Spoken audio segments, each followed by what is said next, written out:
ایک بار کیا تجھے میں نے پکارا، تو نے وقت کے امیر المومنین کو کھانا دے کر بھیج دیا۔ اللہ رب العزت کی بارگاہ میں نا امیدی اور مایوسی جو شیطان لاتا ہے، اس سے بندے بھٹک جاتے ہیں، بہک جاتے ہیں، انہیں توبہ کی توفیق بھی نہیں ملتی۔ اسی لیے میرا مولا فرماتا انا عند ظن عبدی بی، رب تعالیٰ فرماتا میرا بندہ میرے بارے میں جیسا گمان کرتا ہے میں اس کے ساتھ ویسا سلوک کرتا ہوں۔ تم کیا گمان کرتے ہو؟ وہ سخت پکڑ کرے گا، ابھی مار ڈالے گا۔ وہ غفار ہے، قہار ہے، جبار ہے، لیکن ساتھ میں وہ ستار بھی ہے، وہ رحمان بھی ہے، رحیم بھی ہے۔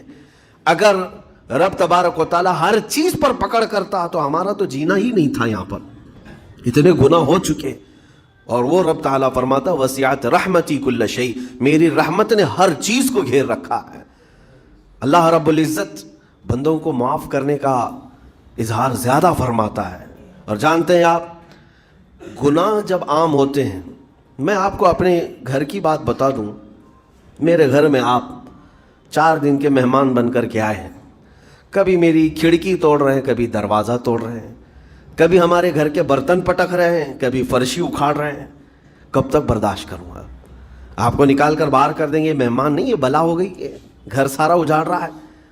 ایک چیز پر چھوڑ دیا جائے، 2 چیز پر چھوڑ دیا جائے، یہ انسانوں کی فطرت ہے، انسانوں کی فطرت۔ لیکن رب کائنات اپنی کائنات میں ہم بندوں کو اتارا ہے، ہم نے کیا نہیں بگاڑا، اپنے گناہوں سے اس کی زمین کو لال کر دیا، اس کی نافرمانی سے ہم نے اس کائنات کے رنگ کو بدل دیا۔ کھلے عام گناہ، ننگا پن، بے حیائی، عیاشی، سب کچھ ہوتا رہا۔ اس کی کائنات ہے، اس کی زمین ہے، اس کی سلطنت ہے۔ اور ان گناہوں کی وجہ سے جانتے ہیں آپ، سمندر اللہ کی بارگاہ میں عرض کرتا ہے کہ مولا تو مجھے اجازت دے دے، میں ایسی طغیانی لاؤں گا کہ یہ سب ہلاک ہو جائیں گے۔ ہوائیں اللہ سے اجازت مانگتی ہیں، تو مجھے شدت دے دے، میں اتنا تیز اڑاؤں گی کہ ان کے پرخچے اڑ جائیں۔ لیکن جانتے ہو اللہ کی طرف سے جواب کیا آتا ہے؟ سمندر کو بھی رب تعالیٰ فرماتا ہے، ہواؤں کو بھی کہتا ہے رب تعالیٰ رک جاؤ، میں میرے بندوں کے انتظار میں ہوں، میرے بندوں کی توبہ کے انتظار میں ہوں کہ میرے بندے میرے پاس لوٹ آئیں گے۔ اسی لیے اللہ کے حبیب صلی اللہ تعالیٰ علیہ وسلم ارشاد فرماتے ہیں، اللہ تعالیٰ کو سب سے زیادہ خوشی کس بات کی ہوتی ہے جانتے ہیں؟ رب تعالیٰ اپنے بندوں سے کب خوش ہوتا ہے؟ مثال دے کر کے میرے آقا نے فرمایا، مثال دے کر سمجھایا۔ صحرا میں، ڈیزرٹ میں ریتیلے میدان ہوتے ہیں، اس کا سفر بڑا ڈینجر ہوتا ہے۔ آج بھی ڈیزرٹ ہیں بہت سارے، سہارا ڈیزرٹ کا نام سنا ہوگا آپ نے۔ ہم گئے ہیں 200-250 کلومیٹر تک آپ چلتے رہو گاڑی، نہ ایک درخت نظر آتا ہے، نہ پہاڑ نظر آتا ہے، نہ گھر نظر آتا ہے، کچھ بھی نہیں۔ اس طرف میدان ریت کا اور آسمان لگا ہوا دکھتا ہے، ادھر بھی آسمان، تنہا ہم اکیلے نظر آتے رہتے ہیں۔ صحرا کا جو سفر ہوتا ہے بہت کٹھن ہوتا ہے۔ نبی پاک صلی اللہ تعالیٰ علیہ وسلم مثال دیتے ہوئے ارشاد فرماتے، ایک بندہ اپنی اونٹنی لے کر، اس پہ ساز و سامان لے کر کھانے پینے کا صحرا کے سفر پر تھا، اور صحرا میں کھانا پانی بہت مقدار میں لی جاتی ہے کیونکہ کچھ ملتا نہیں، اور جلد سے جلد وہاں سے سفر گزار کر کے آنا۔ ایک بار اگر راستہ بھٹک گیا موت ہو جاتی، وہاں پہ راستہ ملے گا نہیں، جس طرف بھی جاؤ تو لگے گا سیدھا ہی چل رہا ہوں، ڈائریکشن ہی نہیں پتا ہوتے صحرا میں۔ حضور پاک صلی اللہ علیہ وسلم فرماتے ہیں، ایک بندہ صحرا کے سفر میں اپنی اونٹنی کے ساتھ ساز و سامان لے کر سفر پر تھا، بیچ راستے میں اسے نیند آئی، سویا، سو کر کے اٹھا تو دیکھا اس کی اونٹنی ساز و سامان کے ساتھ غائب ہے، صحرا میں، بیچ صحرا میں۔ اب جو سواری تھی وہ غائب ہے، کھانا پانی تھا وہ غائب ہے، کچھ نہیں ہے ساتھ میں۔ گھبرا گیا، پریشان ہوا، اپنی اونٹنی کو ڈھونڈتا ڈھونڈتا تھک گیا، کبھی ادھر کبھی ادھر، کبھی ادھر کبھی ادھر، ہر جگہ کہیں کوئی نشان نظر نہ آئے۔ اور جب سواری نہیں ہے تو اب کئی 100 کلومیٹر کا بغیر کھانے پینے کے کیسے سفر کرتا؟ تھک ہار کر کے دوسرا دن ہو کہ تیسرا دن ہو، ایک جگہ وہ بندہ سو گیا، پھر سے سو گیا، اب راستہ بھی نہیں ملتا۔ سویا تو نیند سے اٹھا جب تو دیکھا اس کی اونٹنی بھی موجود ہے، اس کا ساز و سامان بھی ہے۔ یہ مثال ہے، یہ مثال ہے۔ میرے آقا صلی اللہ علیہ وسلم صحابہ سے اب پوچھتے ہیں، اے میرے صحابہ بتاؤ، اس بندے کو جو صحرا میں گمشدہ اونٹنی جس کی مل جائے اسے خوشی کتنی ہوگی؟ صحابہ کہتے ہیں یا رسول اللہ اس کی تو جان میں جان آ گئی ہوگی، کیونکہ وہ جانتے تھے صحرا کا سفر کیا ہوتا ہے۔ کہا سب سے زیادہ اسے خوشی ہوگی کہ اس کا کھویا ہوا سامان مل گیا، کھوئی ہوئی سواری مل گئی۔ میرے آقا صلی اللہ علیہ وسلم فرماتے ہیں گم شدہ اونٹنی کے ملنے پر جیسے اس مسافر کو خوشی ہوئی، اس سے کئی زیادہ بڑھ کر کے رب تعالیٰ کو اس وقت خوشی ہوتی ہے جب ایک گنہگار بندہ واپس توبہ کر کے اس کی بارگاہ میں آتا ہے۔ رب تعالیٰ کی بارگاہ میں جب بندہ پلٹ کر کے آتا ہے، رب تعالیٰ فرشتوں پر اس بندے کو دکھا کر رشک کرتا ہے، ارشاد فرماتا ہے میرا بندہ میرے پاس آ گیا، میرا بندہ میرے پاس آ گیا ہے۔ میں نے قرآن پاک کی وہی آیت تلاوت کی ہے جس میں اللہ تعالیٰ فرماتا ہے وَالَّذِينَ إِذَا فَعَلُوا فَاحِشَةً أَوْ ظَلَمُوا أَنفُسَهُمْ ذَكَرُوا اللَّهَ فَاسْتَغْفَرُوا لِذُنُوبِهِمْ۔ یہ چوتھے پارے کی آیت ہے۔ اللہ تعالیٰ فرماتا ہے وہ لوگ جنہوں نے برائی کر لی یا اپنی جان پر ظلم کیا، یعنی گناہ کیا، پھر اللہ کو یاد کر لیا اور توبہ کر لیا، اللہ فرماتا ہے وَمَن يَغْفِرُ الذُّنُوبَ إِلَّا اللَّهُ، تو بتاؤ لوگوں اللہ کے علاوہ کون ہے بخشنے والا؟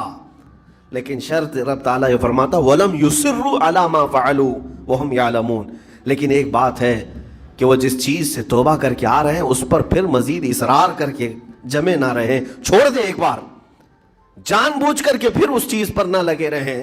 یہ آیت کب نازل ہوئی تھی میں آپ کو بتاؤں، دو صحابہ تھے، دونوں گہرے دوست تھے، بہت ہی گہرے دوست، مدینے کے رہنے والے۔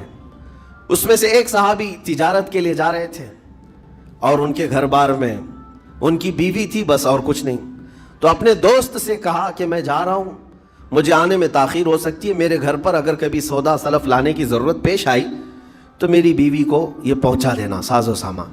یہ کہہ کر کے وہ تجارت پہ چلے گئے۔ جو دوست صحابی تھے، دیکھیں صحابہ کے بہت سارے کام امت کے لیے درس ہیں، قیامت تک آنے والے مسلمانوں کے لیے وہ مشعل راہ ہیں۔ تو وہ جو دوست صحابی تھے سودا سلف لے کر کے گھر جایا کرتے تھے اپنے دوست کی بیوی کو پہنچانے کے لیے۔ ایک دن ایسا ہوا کہ شیطان نے ورغلایا اور سودا سلف سامان لے کر گھر گئے۔ ان کی خاتون باہر آئی دوست کی، انہوں نے اس خاتون کا صرف ہاتھ پکڑ لیا، ہاتھ پکڑ لیا، اور وہ عورت چونکہ مدینے کی رہنے والی صحابیہ ہیں، اپنا ہاتھ تو چھڑا لیا لیکن وہ چیخ مار کر رونے لگی کہ جس پر میرے شوہر نے سب سے زیادہ اعتماد کیا، تم تو جگری دوست بھائی کی طرح تھے، ہاتھ کیسے بڑھا دیا؟ تو اس صحابی کو فوراً احساس ہو گیا کہ میں بہت بڑی خطا کر گیا، میرے بھائی اور میرے دوست کی امانت میں نے خیانت کر دیا، اس نے مجھ پر بھروسہ کیا تھا اور اس کی بیوی کا میں نے ہاتھ پکڑ لیا، بس اتنی سی بات تھی۔ وہ خاتون بھی رونے لگ گئی کہ میرے ساتھ کیا ہوا، یہ صحابی بھی رونے لگ گئے، احساس فوراً ہو گیا کہ میں نے غلط کیا ہے، سودا سلف لانے کے وقت مجھ سے غلطی ہو گئی، خطا ہو گئی۔ اب اس خطا کی وجہ سے وہ کرتے کیا؟ ان کو تو ڈر یہ تھا کہ میں اپنے دوست کو منہ دکھانے کے بھی قابل نہیں، اور نہ ہی میں یہ چیز کسی کے سامنے ذکر کر سکتا ہوں، کیا کروں؟ تو مدینہ چھوڑ کر کے چلے گئے پہاڑیوں میں، اور بغیر کھانا پانی سب کچھ بھی نہیں تھا، پہاڑیوں کے بیچوں بیچ رہنے لگے، اور صرف روتے تھے اور گر جاتے تھے، اور کمزوری آ گئی جسم میں، اٹھنے پھرنے کی بھی طاقت نہیں تھی۔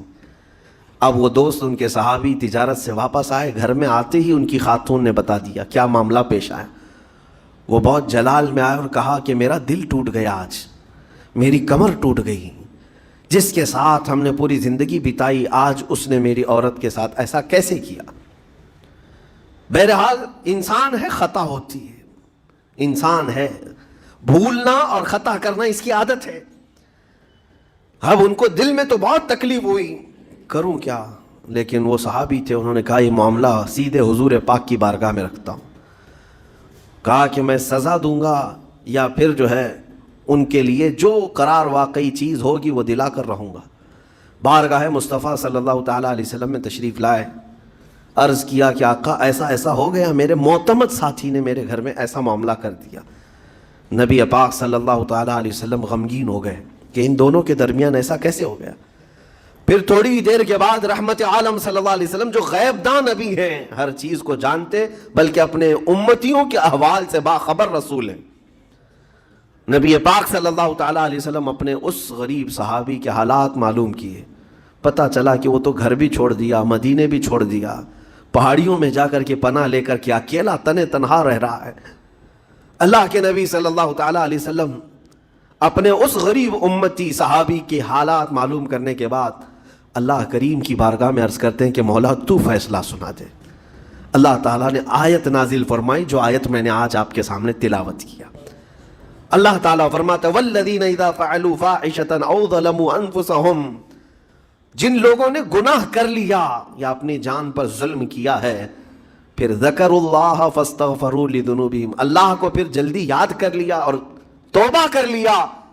رب تعالیٰ فرماتا ومن یغفر الذنوب الا اللہ، محبوب بتاؤ اللہ کے سوا کون ہے گناہوں کی بخشش کرنے والا؟ اللہ تعالیٰ ان کے گناہوں کو معاف کر دیتا ہے جو فوراً اپنے گناہ کے بعد یاد کر لیتے ہیں کہ مجھ سے خطا ہوئی ہے۔